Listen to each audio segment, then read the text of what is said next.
Avis vascular centre మన దేశంలోనే the best varicose vein hospital. ఆయన మోర్ సక్సెస్ఫుల్. బూరుగుపల్లి శివరామకృష్ణ గారికి వచ్చేసరికి మనసంతా నువ్వే కాంబినేషన్ మీద టేబుల్ ప్రాఫిట్ వచ్చేసింది. ఓకే. సినిమా రిలీజ్కి ముందే ఆయన he was in to profits, huge profits ఆయన జీవితంలో. సినిమా తీసాక కూడా రాని ప్రాఫిట్స్ రిలీజ్ ముందు వచ్చేసింది. నేను ఉదయం వెళ్ళి మనం అసలు పబ్లిసిటీ సరిగ్గా చెయ్యట్లేదు, కొంచెం ప్రమోషన్ చేద్దాం, ఎక్కడైనా ఒక ఈవెంట్ చేయటమో టూర్ చేయటమో ఏదైనా చేద్దామంటే ఆయన ఏమన్నాడంటే, నాకు రావాల్సిన ప్రాఫిట్ వచ్చేసింది, ఇప్పుడు నుంచి నేను ప్రమోషన్కి ఖర్చు పెడితే నా లాభం తగ్గుతూ వస్తుంది తప్ప నాకేం లాభం రాలేదు. ఆ సినిమాని హిట్ చేసి ఎంజాయ్ చేయాల్సిన అవసరం ఉన్న ఎంఎస్ రాజు గారికిను ఆల్రెడీ రిలీజ్ అయ్యి ప్రేక్షకుడి దగ్గరికి రాకుండానే లాభంలో పడిన బూరుగుపల్లి గారికి డిఫరెన్స్ అదే. శ్రీరామ్కి మనసంతాన్ని వెగి డిఫరెన్స్. నాకు ఇప్పుడు మీరు చెప్తుంటే చాలా చిన్న వయసు సార్, అంటే ఇప్పుడు మీరు చెప్తుంటే అర్థమవుతుంది. చాలాసార్లు అనుకున్నాం శ్రీరామ్ సినిమా చాలా బాగుంటుంది, తర్వాత టీవీలో చూసిన వాళ్ళందరూ నాకు వివి వినాయక్ గారు చెప్పారు, శ్రీరామ్ నాకు చాలా ఇష్టం మీ సినిమాల్లో అంటారు. అవును సార్. ఇప్పుడు దాకా మనం మీ సినిమాల గురించి అంటే ప్రత్యక్షంగా అయినా పరోక్షంగా అయినా ఉదయ్ కిరణ్ గారి గురించి మాట్లాడుకున్నాం. ఉదయ్ కిరణ్ గారు చనిపోయారు అనే విషయం మీద ఇప్పటికే మీరు చాలా దగ్గర చాలా విషయాలు మాట్లాడినారు, చాలాసార్లు చర్చ జరిగింది. బట్ నాకు మీ పెయిన్ కావాలి సార్, ఎందుకంటే నాకు ఆ బ్యాక్డ్రాప్లో ఏం జరిగింది ఇవన్నీ ఆ థీరీలంతా నాకు వద్దు. కానీ ఉదయ్ కిరణ్ గారితో ఒక అద్భుతమైన జర్నీ ఉన్న వ్యక్తి మీరు. ఆ పెయిన్ ఎలా భరించారు, ఎలా రిసీవ్ చేసుకున్నారు? బేసిక్గా నాకు పెయిన్ కంటే కోపం ఎక్కువ. కోపం ఈ పర్టికులర్ డెసిషన్కి అతని మీద, ఎందుకంటే నేను ఐ హేట్ సూసైడల్ టెండెన్సీస్. నాకు అది ఎవరు ఎంత దీనమైన స్థితిలో ఉన్నా ఏదైనా సరే మన జీవితం కంటే ఏది గొప్పది కాదు.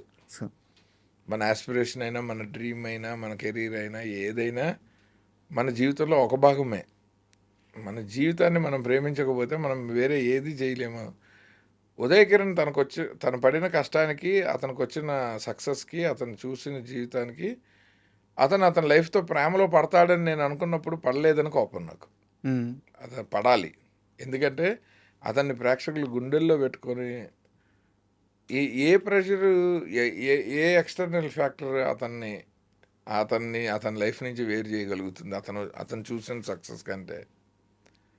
ఇప్పుడు ఎంతమంది హీరోలు ఒక కెరీర్లో ఒక చిన్న అప్పు వచ్చినప్పుడు హ్యాపీగా ఉండి ఫ్యాన్స్ని మంచిగా ఎంగేజ్ చేసుకుంటూ, మళ్ళీ డౌన్ వచ్చినప్పుడు టక్కన ఒక టెలివిజన్ షో అమితాబ్ బచ్చన్ లాంటి వాళ్ళు, చిరంజీవి లాంటి వాళ్ళు, మీలో ఎవరు కోటీశ్వరుడు చేసి, నాగార్జున గారు లాంటి వాళ్ళు బిగ్ బాస్ చేసి, మన కళ్ళ ముందు మన సీనియర్లు మనకి ఇంత మంచి దారి చూపిస్తున్నారు కదా, how to be in public without damaging our image.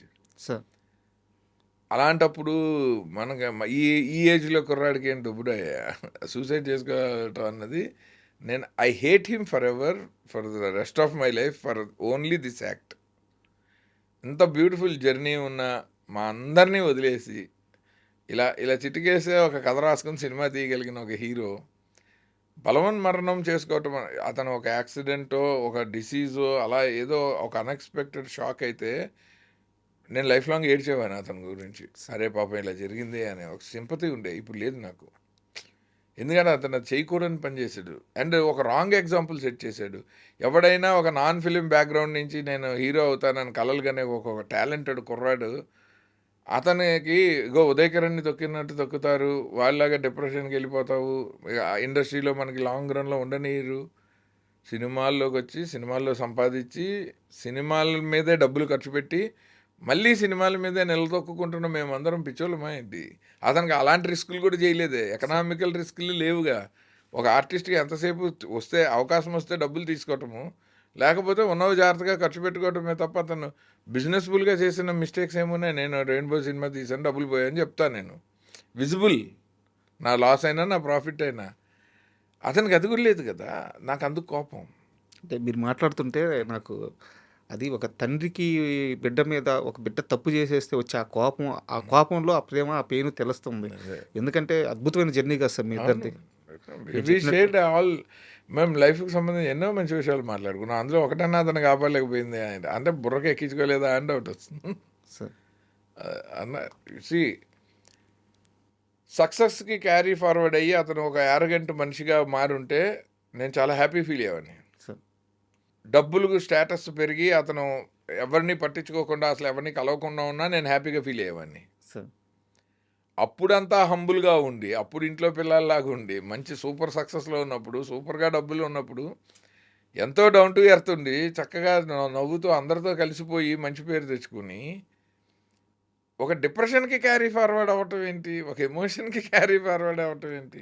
అప్పుడే అంత అంత రీచ్ దాని క్యారీ ఫార్వర్డ్ అయితే కాలేదు. మనం ఏమో యాక్సెప్టెడ్. ఆ. ఓకే, అది హిట్ వచ్చింది, బల్బ్ వచ్చింది, ఓకే ఫైన్. అది చాలా మందిని చూసాం, ఇతను అంతే. కానీ అప్పుడే చాలా హుందాగా అప్పుడే ఉండేది. మంచిగా ఉన్నాడు కదా, చాలా డౌన్ టు ఎర్త్ ఉండే, చాలా మంచిగా ఉన్నాడు, అందరితో కలిసిపోయి. అప్పుడు ఎక్కువ కోపం వస్తుంది, ఎంత ఎంత అభిమానిస్తే అంత కోపం వస్తుంది. ఆ, సార్ అంటే మరీ నేను దాన్ని రిపీట్గా అడుగుతున్నాను అనుకోవద్దు. ఆ ఘటన జరిగే ముందు మాటల్లో పరోక్షంగా కానీ ప్రత్యక్షంగా కానీ డిప్రెషన్లో ఉన్నాడు ఏ రోజు అట్లా అనిపించలేదు. మా లాస్ట్ ఫోన్ కాల్ చాలా excited, energetic conversation for hours. Um, మంచి సినిమాలు చేద్దాము, అత్తారింటికి దారేది ఇండస్ట్రీ హిట్ కొట్టిందంటే అసలు ఇంకా ఈ ఈ మన జోనరాకి మార్కెట్ వచ్చింది, అసలు కొట్ట రాయండి అన్నగారి కథలు మీకు ఎందుకు, వినండి, ఉమ్, తండ్రి మంచి కథలు తండ్రి చేసి పడేద్దాం అని. అలాంటి వాడు జై శ్రీరామ్ అనే యాక్షన్ ఫ్లిక్ చేయకూడదు. ఉమ్. అవును. ఎందుకు, ఇప్పుడు తనే చెప్పాడు కదా, జై శ్రీరామ్ అప్పటికే పోయింది పాపం, అది అతను తప్పు కాదు, అది ఆల్రెడీ యాక్షన్ సినిమా పోయింది. అత్తారింటికి దారేది హిట్ అయింది ఆ సంవత్సరం. పవన్ కళ్యాణ్ లాంటి పెద్ద commercial mass super hero super star ఒక చిన్న కథ, ఒక ఇంట్లో కథ, ఒక అత్తని అవును. తీసుకెళ్ళడం లాంటి ఒక చిన్న ఫ్యామిలీ డ్రామా చేస్తే ఎంత ఇండస్ట్రీ హిట్ కొట్టాడంటే, ఇది మన జోనర్ అసలు, ఇది ఇలాంటిది మనం ఈజీగా కొడతాము, మీకు ఎందుకండి అన్నవాడు 6 రోజుల తర్వాత ఈ న్యూస్ వింటానని నేను అన్నాను. 6 డేస్లో క్షణికావేశంలోనే చేశారు. Just spur of the moment అన్న. అందరూ డిప్రెషన్ అది అంటారు, ముందు నుంచి అదేమంటారు కానీ బట్ మీరు చెప్తున్న లెక్క ప్రకారం అయితే లైఫ్ మీద చాలా కాన్ఫిడెంట్గా ఉన్నాడు. ఈ వాజ్ ఆల్వేస్ పాజిటివ్. ఎప్పుడు ఇది చేద్దాం అది చేద్దాం ఏదో ఒక ప్లాన్ డిస్కస్ చేస్తూనే ఉండేవాడు. సార్. అంతే, చక్కగా ఆ టైంలో మేము చాలా హ్యాపీ ఫీల్ అయ్యేవాళ్ళము. మన లహరి రిసార్ట్స్లో హీరోలు అందరూ, యంగ్ హీరోలు, నరేష్ గారు, నాని గారు, శర్వానంద్ గారు, వీళ్ళందరూ కలిసి మంచిగా క్రికెట్ ఆడుకుంటూ, వాలీబాల్ ఆడుకుంటూ they use to plan their weekends. Sir. వాళ్ళ షూటింగ్ షెడ్యూల్స్లో నుంచి వాళ్ళు ఒక అవుటింగ్, ఒక హ్యాంగ్ అవుట్ ప్లాన్ చేసుకునే వాళ్ళు, అందరు కలిసి అక్కడికి వెళ్ళి ఆ మడ్లో ఫుట్బాల్ ఆడేవాళ్ళు. సో అవన్నీ మళ్ళీ మాతో షేర్ చేస్తుండేవాడు. సో ఈ వాజ్ సో హ్యాపీ. అలాంటి అసలు ఇది అప్పుడే పెళ్ళయింది, ఎటు చూసినా అతను చేసిన తప్పే.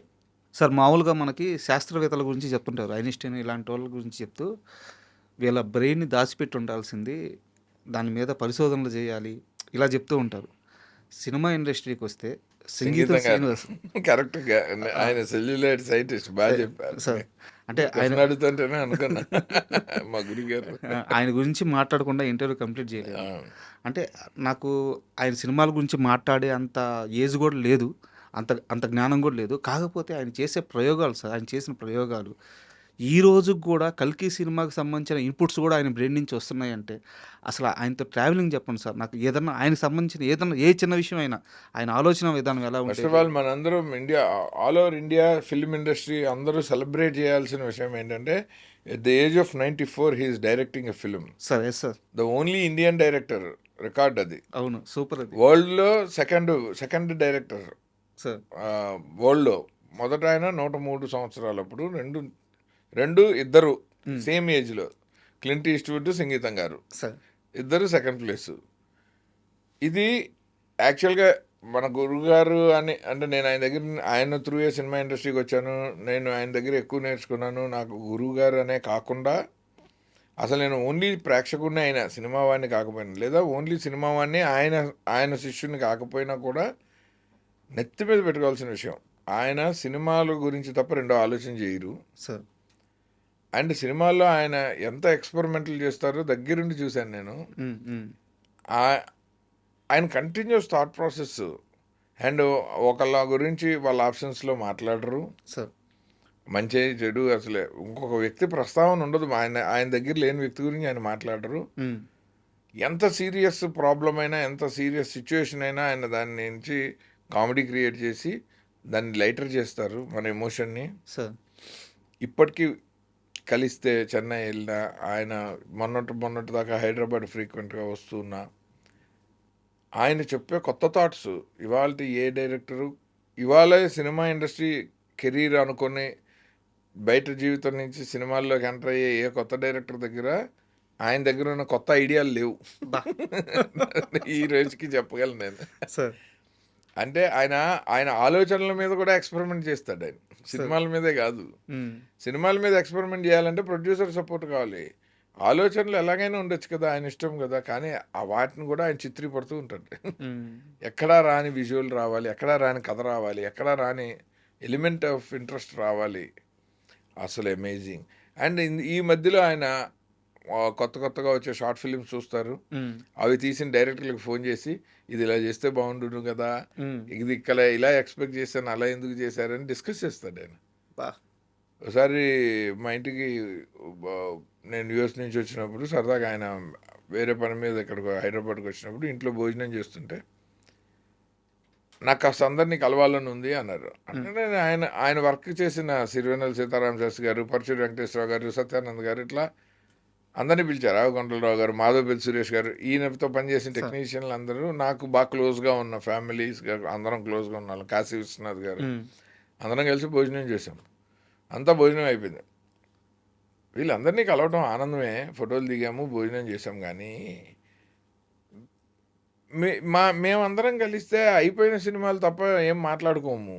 నాకు తీయబోయే సినిమాల గురించి మాట్లాడటానికి young film makers, short film makers కావాలంటే రాత్రి 10:30కి మళ్ళీ 25 మందిని ఇంట్లో అసెంబ్లీ, అందులో నుంచి వచ్చిన అతనే 35 చిన్న కథ కదా డైరెక్టరు. ఆ మీటింగ్లో ఉన్నట్టు ఆయన ఫోన్ చేసి చెప్పారు, నాకు కూడా గుర్తులేదు. సీతారామ శాస్త్రి గారు అబ్బాయి తీసుకొచ్చాడు అతన్ని, ఈమన్ నందకిషోర్. అలా అంటే ఆయన మైండ్ సెట్ గురించి చెప్తున్నా. ఇది ఎప్పుడు జరిగి 10 ఏళ్ళు అవుతుంది. కానీ ఆయన ఎంతసేపు మేము ఆ రోజుల్లో అది చేసాం ఇది చేసాం అన్నది ఇప్పటిదాకా వినలే నేను. రేపు ఏం చేయబోతున్నామో ఇవాళ చెప్తాడు ఆయన. వెనక్కి వెళ్ళి మాట్లాడరు. సార్ పుష్పక విమానం అంటే ఏదో అయిపోయింది, ఏదో అయిపోయిందా, అందుకే అసలు ఇంట్రెస్ట్ కూడా ఉంది. పుష్పక విమానం ఏదో అయిపోయింది అంతే. మా అప్పు రాజాలు అదే విచిత్ర సోదరులు అది అసలు ఏమని సినిమా సార్ ఆ షార్ట్ సార్ అంటే నవ్వేసి అలా అంతే. ఆయన దగ్గర నేర్చుకోవాల్సింది అది. అంటే he's always futuristic in his thought process. అందుకని ఆయనకి రిటైర్మెంట్ లేదు. ఆ ఒక్క మైండ్ సెట్ ఆయన్ని ఇప్పుడు కూడా డైరెక్షన్ చేయనిస్తుంది. నేను చాలాసార్లు నేను ఆయనతో కూడా అన్నాను. లాస్ట్ నా ప్రశంస మా గురువు గారి మీద ఈ మధ్యకాలంలో ఏంటంటే, ఇప్పుడు ఏది సినిమా అనౌన్స్మెంట్ కాదు, దాని బిఫోరే స్టేజ్ నాటకాలు రాస్తారు ఆయన. ఆడియన్స్ ఎంటర్టైన్ చేయటంలో ఆయన ఏ ఫార్మాట్ అయినా వెబ్ సిరీస్ రాస్తారు. ఇప్పుడు లాస్ట్ 5-6 ఏళ్లలోనే ద ఫేమస్ అన్నోన్ అని చెప్పి న్యూయార్క్లో విగ్రహం పెట్టిన ఏకైక తెలుగు ఆయన డాక్టర్ ఎల్లాప్రగడ సుబ్బారావు గారు. ఆయన మీద ద ఫేమస్ అన్నోన్ అని చెప్పి ఒక ఇంగ్లీష్ ప్లే రాశారు ఆయన ఇలా ఒక్కొక్క థాట్ ఆయన త్రో చేస్తుంటే నేను అన్నాను ఆయనతో, సార్ ఒక లెవెల్ వరకు మీరు మమ్మల్ని ఇన్స్పైర్ చేస్తున్నారు, అది ఆనందం. అది దాటి మేము సిగ్గుపడేలా చేస్తున్నారు విషాదం. అంటే సిగ్గేస్తాను సార్, ఎంతకన్నా మీరు ఎక్కడక్కడ గ్యాప్ ఇవ్వండి అంటే ఆయన చాలా ఎంజాయ్ చేశారు. అది అంటే ఇన్స్పిరేషన్ లెవెల్ దాటేసింది, నేను తీసుకోలేకపోతున్నాను. కాస్త మనకి అంటే మీరు పనిచేశారు, మేము ఆయన ఆరాధించాము, కానీ ఇప్పుడు మీరు చెప్తున్నట్టు కాస్త సిగ్గు కూడా వేస్తాం. అంటే అసలు ఒక మనిషి తనకి ఇష్టమైన రంగంలోకి వస్తే ఆ ఇష్టమైన పనిని ఇలా చేస్తారా అన్నదానికి ఆయనే బెంచ్ మార్క్ నాకు. సార్ మీరు నేను సినిమాల నుంచి అసలు డిస్కనెక్ట్ కాకుండా ఎవేగా వెళ్ళకుండా ఉండటానికి ఆయన one of the reasons. Super. మీరు సంగీతం గారి దగ్గరికి చేరినప్పుడు మొదటి సినిమా నాకు ఒక తమిళ సినిమా భైరవ దీపం, కన్ఫ్యూజన్ ఈ రెండిట్లో. ఫస్ట్ భైరవ దీపం, first Brindavanam apprentice, okay, location లో జస్ట్ అబ్జర్వేషన్. తర్వాత అఫీషియల్ గా భైరవ దీపం, అది అయ్యాక తమిళ సినిమా. అది భైరవ దీపం లాస్ట్లో రజనీకాంత్ గారు ఉలైపాలి, అక్కడి నుంచి అది అయ్యాక శ్రీకృష్ణార్జున విజయం మళ్ళీ సంగీతం గారు. అదే ఈ మధ్యలో ఆయన మొగలీరు మట్టు మొన్నే అక్కడే చేస్తుంటే రోజు వెళ్ళి ఇంకా ఆయన యూనిట్లో అందరూ ఫ్రెండ్స్గా అక్కడికి వెళ్ళి రోజు కూర్చోవటం. ఆ తర్వాత కమల్ హాసన్ గారితో వాహిని వాళ్ళు కేఎస్ సేతుమాధవన్ గారి డైరెక్షన్లో నమ్మోవర్, ఉలైపాలి, ఉలైపాలి రజనీకాంత్ గారిది, నమ్మోవర్ కమల్ హాసన్ గారిది, కరుపు వెళ్ళై మనోబాల గారిది. ఈ 3 సినిమాలు తమిళ్, అదే ప్రొడ్యూసర్కి. బృందావనం, భైరవ ద్వీపం, శ్రీకృష్ణార్జునం 3 తెలుగు. సార్ ఈ మూడిటికి సంగీతం గారే. ఆ 3 డిఫరెంట్ డైరెక్టర్స్. పి వాసు గారు, మన కె సేతుమాధవన్ గారు, మనోబాల గారు. సో హ్యాపీగా స్టూడియో ప్రొడ్యూసర్ సైడ్ నుంచి 1 అండ్ ఓన్లీ అసోసియేట్ డైరెక్టర్ని కాబట్టి చాలా రాయల్గా హ్యాపీగా ఉండే.